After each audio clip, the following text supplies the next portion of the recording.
Alrighty, so I got a new beam saw finally the other day, and one of my guys cut the cord on the second use. Now, I could just replace the cord end, and that would be the easier way to go, but that would leave me with a short cord. You see that? And then this catches on stuff.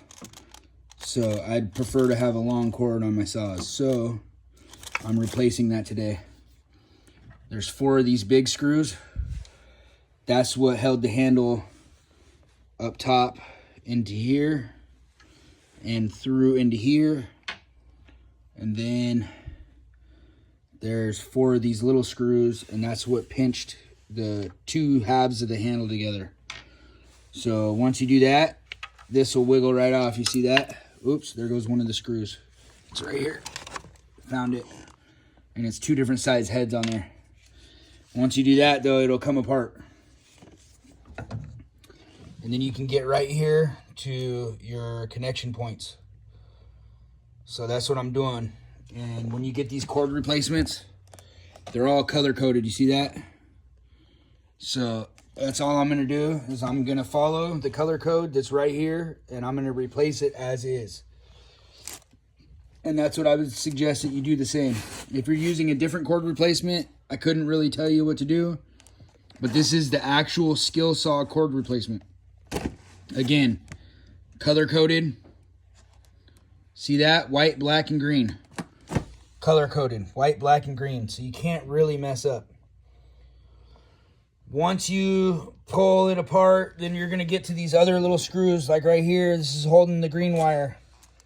The white wire goes to the trigger, I think, and then I gotta find the black wire. I think it's in there somewhere. I'm gonna find it. But it's pretty self-explanatory to that point. And I'll get you another video when I put it back together, and maybe that'll help a little bit since I didn't get it taking apart, right? But you're talking 8 screws, that gets your handle off, and it exposes your wires, right? So that's where we're at so far. Like I said, I'll get another video putting it back together so you can see where everything goes. It's real easy. It's easy saw maintenance. Another thing with these saws is you should use an air blower to blow these out once in a while. And with real worm drives, you should check your oil level once in a while, right? So I think I've actually burnt a saw out by not checking this oil often enough. And these big saws are pretty expensive, right? They're $400 or $500. So tools like this, you should keep up on your maintenance so you're not spending $500, $500, right? Anyways, I'll get another video and I'll edit it into the back side of this video, so it's one video, how to replace a skill saw cord. Thanks for watching. All right, so the green one was coiled up into the handle and it was attached right here. Then these 2 actually go to the motor, and here's your trigger mechanism. So these 2 stay in place. These 2 are the ones that I need to replace, which is going to make it easy because I can put black next to black and I can put white next to white, right? And again, this was stuffed up into where the trigger mechanism was. So it stuffs up into there. It was sitting in here like so. Again, I'm doing this one-handed, but it was stuffed up in here. And that's where you pull the trigger. Or sorry, it was like this. It was in there like that. And then that's where you pull the trigger. Right? Oops. Anyways, it lines up with there. And it had 1 screw through the side, and it was this screw right here. And you need to be careful because these are plastic screws. I mean, this is a plastic nut basically, right? So you don't want to over tighten it. It's going to strip it out. But I know that that was in there like that, and I can clearly see that these 2 wires are from the cord and these 2 go into the motor of the saw. I'm not messing with these 2. I'm going to remove these 2, which I need to get what looks like a T25 bit out, and then I can replace those. So I'm going to go dig those out. And again, I'm going to show you when I put this thing back together what it's supposed to look like. Thanks for watching.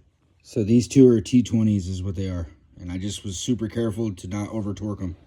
I put them right back the direction that they were, facing the same way. Black, black, white, white.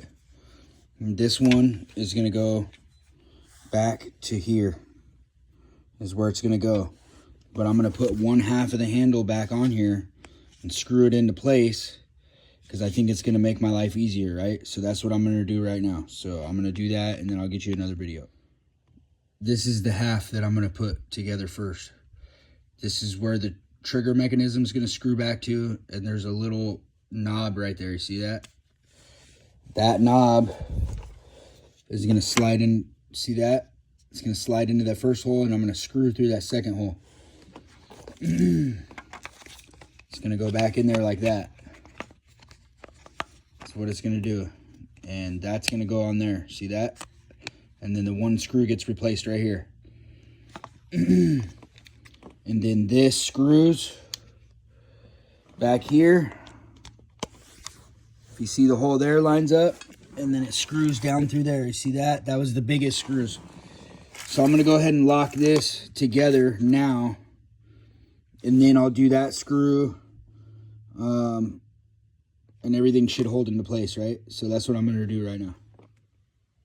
All right, so that's how it fit back together. I got black next to black, white next to white.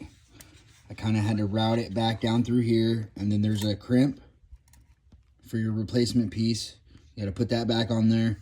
And then you'll see where the green is routed down and under. It's the only way it'll get to fit right there. Now the other half of the handle should slide right on.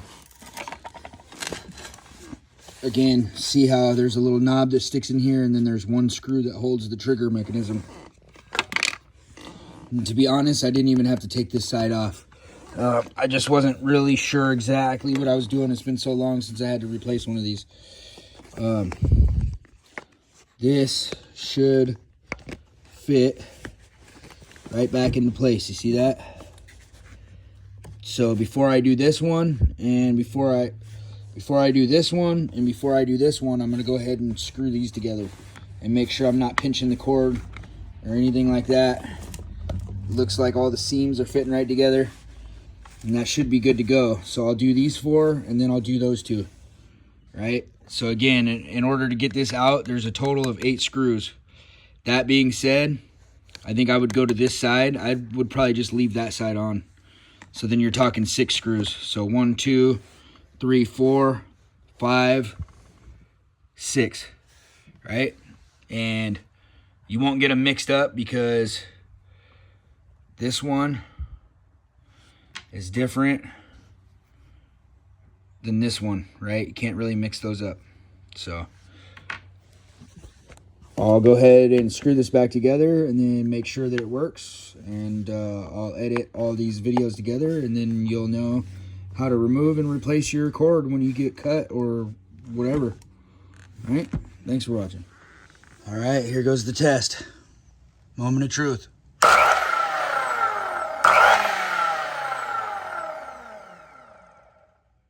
There we go, we work. Just so you know, this is essentially just a regular worm drive with bigger parts on it. This case is all the same pretty much as the 7 1/4. It's this piece and the table that's different. So if you can replace a cord on this, you could pretty much replace a cord on any skill saw or other brands, right? Because they're all very similar, right? Thanks for watching.